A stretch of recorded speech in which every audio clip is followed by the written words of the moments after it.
안녕하십니까. 신의균의 군사TV 디펜스 브리핑입니다. 자, 오늘도 이란 이스라엘 전쟁 상황 브리핑 해드리도록 하겠습니다.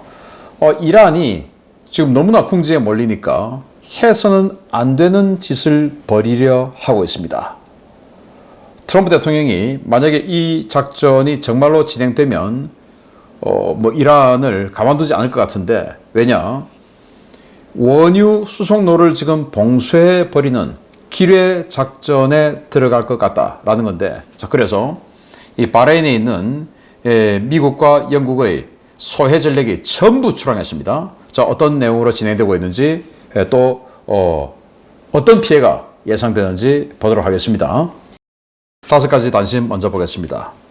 MQ-9 기반의 조기 경보기가 등장했습니다. 잠재력에 주목하고 있다라는 소식에서부터 이란은 세계 최장거리 배회 탄약인 샤헤드 107을 배치했다라는 소식까지 보겠습니다. 첫 번째입니다.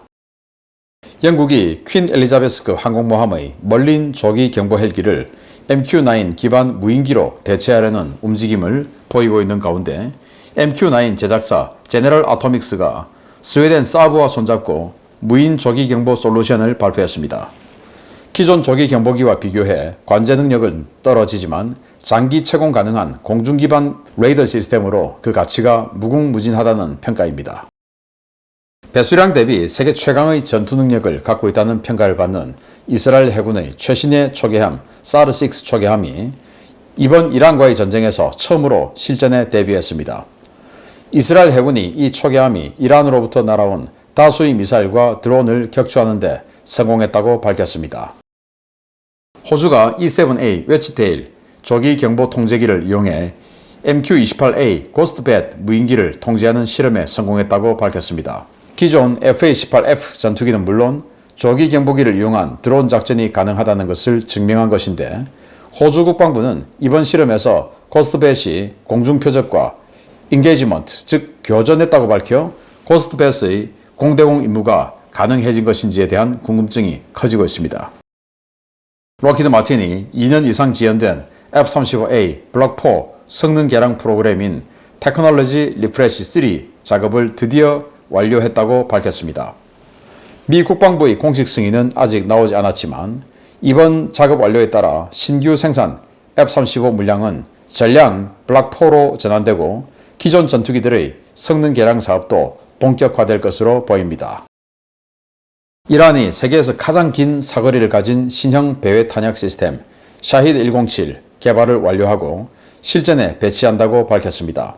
터보프롭 엔진 방식의 이 드론은 1500km의 비행 거리를 갖고 소형 레일에서 로켓 보조 시스템을 받아 발사되는데요. 이 드론이 러시아나 북한 등 불량 국가들에 보급되면 상당히 골치 아파질 것 같습니다. 네, 여기 CG입니다. MQ-9 리퍼에 뭔가가 하단부에 잔뜩 달렸죠. 아마 이게 레이더인 것 같습니다. 퀸 엘리자베스 항공모함이 원래는 멀린 조기 경보 헬기를 운용을 하는데, 자, 이거 가지고 안 되겠다. 헬기는 항속거리 짧죠, 속도 느리죠, 고도 낮죠, 이래서 고정 있기가 있어야 되겠다. 그래서 무인기 기반으로 해야 되겠다 하니까 제너럴 아토믹스가 그럼 이거 사라 라고 제안을 한 거죠. 지금 파리 에어쇼에서 공개를 한 겁니다. 자, 그런데 퀸 엘리자베스는 퀸 엘리자베스고 우리나라도 이런 게 좀 필요하다고 봅니다. 물론 리퍼 조기 경보기를 살 필요는 없겠지만 우리도 레이더 있고 무인기 있으니까 왜냐? 북한이 이제 드론을 대량으로 사용하지 않겠습니까? 우크라이나 전쟁의 교훈을 따라서. 그런데 드론을 가장 잘 탐지하려면 하늘에서 이렇게 밑으로 룩다운 방식으로 내려보면 제일 정확하게 탐지를 하겠죠. 그런데 조기 경보기를 이렇게 24시간 띄워놓을 수가 없죠. 그런데 이 리퍼 같은 이런 것들은 24시간, 36시간 연속 채공을 할 수 있으니까 사람이 탄 조기 경보기는 8시간 이상 작전할 수 없어요.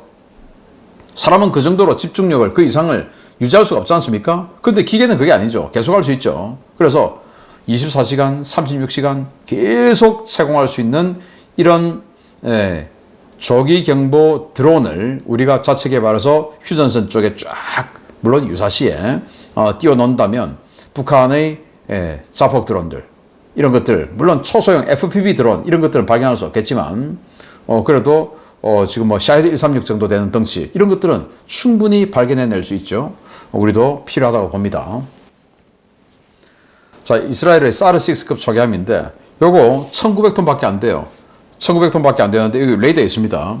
이 레이더가 ELM2248 레이더인데 우리 한국 해군의 마라도함에 장착되어 있는 레이더입니다. 조그만 게 우리 마라도함에 비하면 뭐 10분의 1이죠. 그런데 같은 레이더를 달고 있어요.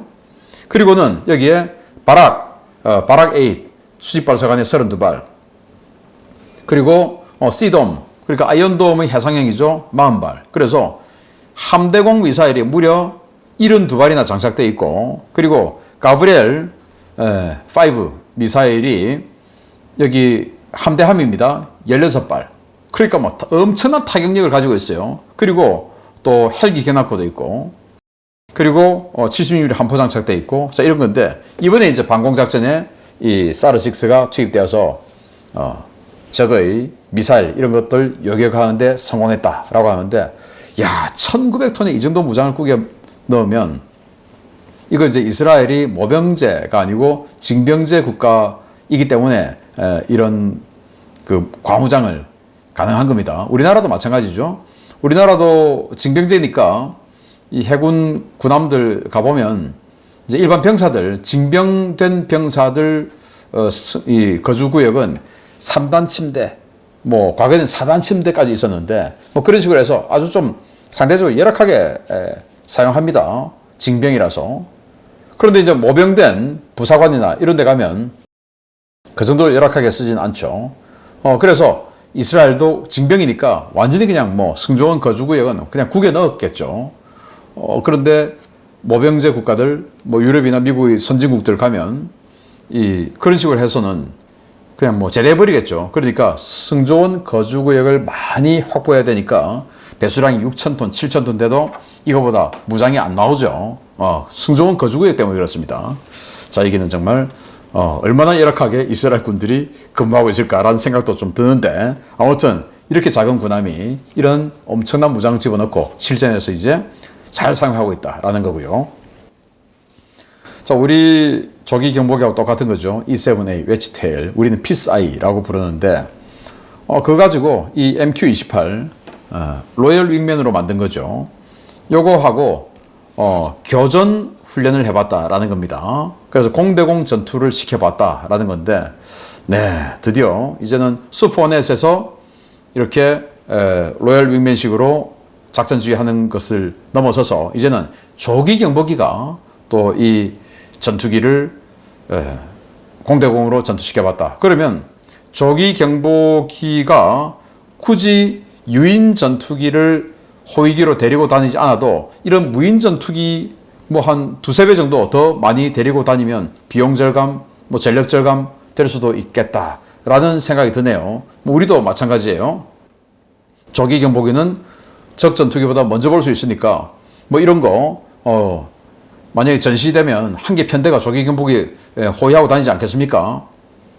전투기 뭐 F-16 이런 것들이. 그런데 그렇게 하면은 여기 묶여버리니까 전력이. 우리도 똑같은 거니까 웨치테일하고 무인 전투기에 공대공 무장을 해서 이거 뭐 한 6대 정도 쫙 에워싸고 멀리 좀 보내놓고 이런 식으로 해서 먼저 보니까 먼저 때릴 수 있죠. 이 전투기의 성능이 적 전투기보단 떨어진다 할지라도 먼저 때리면 되니까 네, 괜찮은 작전인 것 같습니다. 자, 록히드 마틴이 드디어 블락 4 시대를 열었습니다. F-35 블락 4. 여기 이제 테크놀로지 리프레시 3.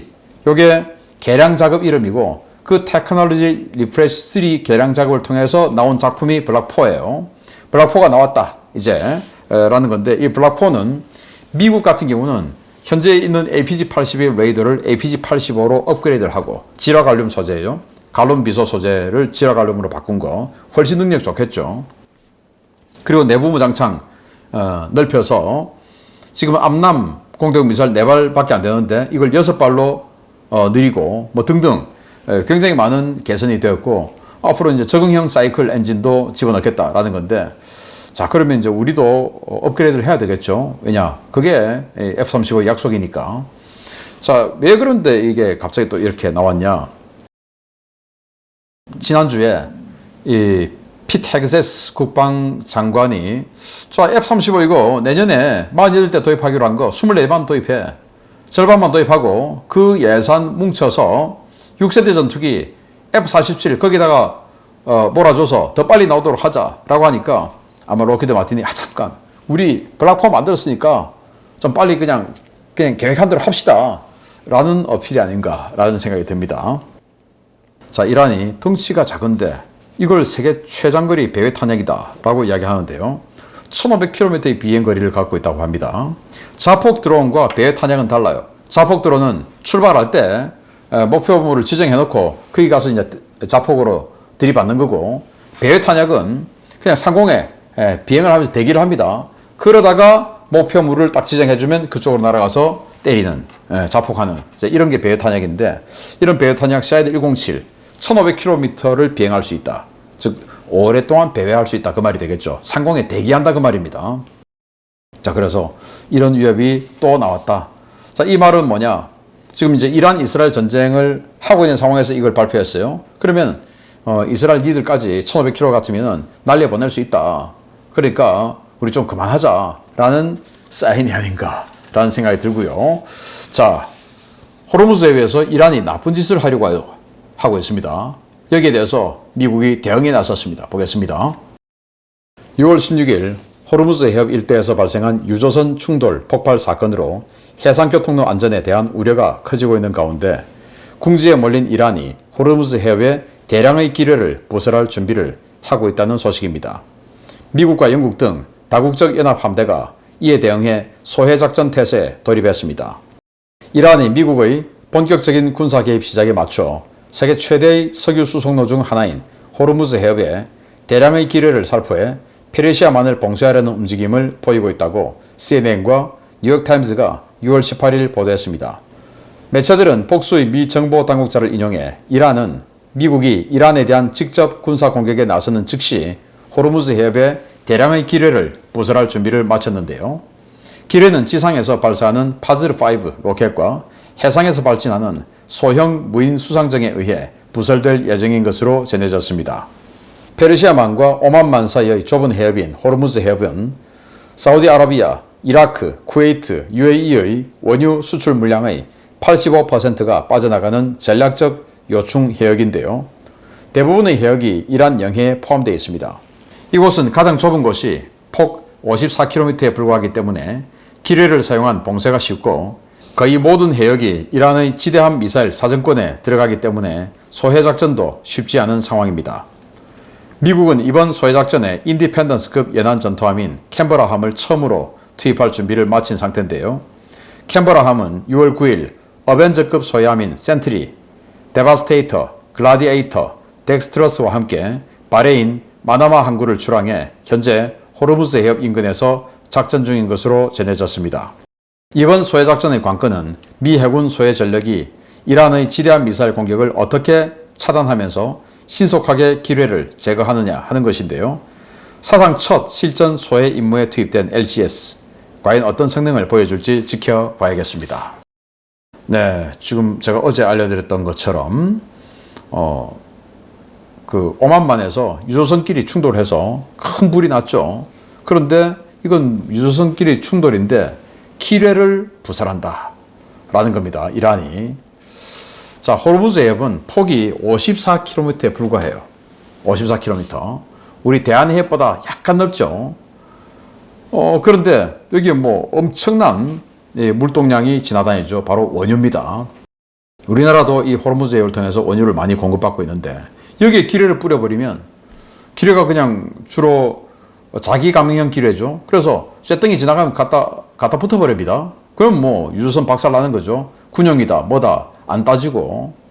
그래서 지금 만약에 이렇게 되면 트럼프 대통령은 정말 분노의 최후 통첩을 하게 될 수도 있다라는 겁니다. 민간인을 그렇게 공격하니까. 자, 그러면 기뢰를 부설하는 세력은 뭐냐?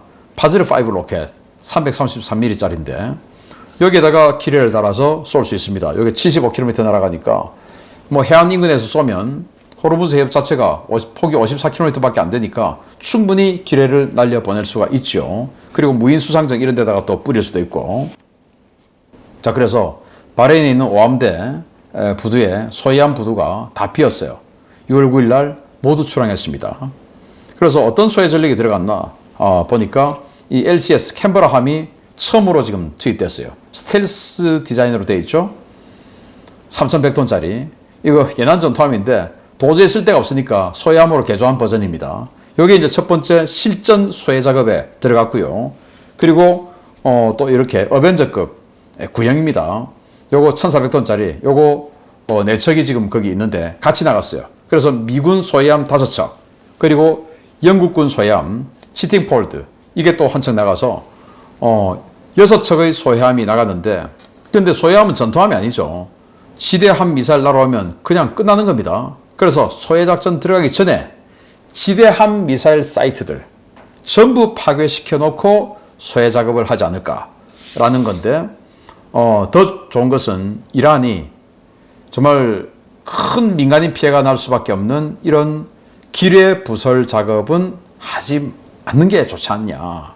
만약에 그거 하게 되면 민간인 피해만 생기고, 그리고는 결국은 자기들 피해는 더 커지고, 트럼프 대통령은 반드시 레짐 체인지 작업에 들어가겠죠. 앞으로 이 호르무즈가 어떻게 되냐에 따라서 우리 한국의 석유 가격도 굉장히 요동칠 가능성이 크다라는 소식 알려드렸습니다. 마치겠습니다. 감사합니다.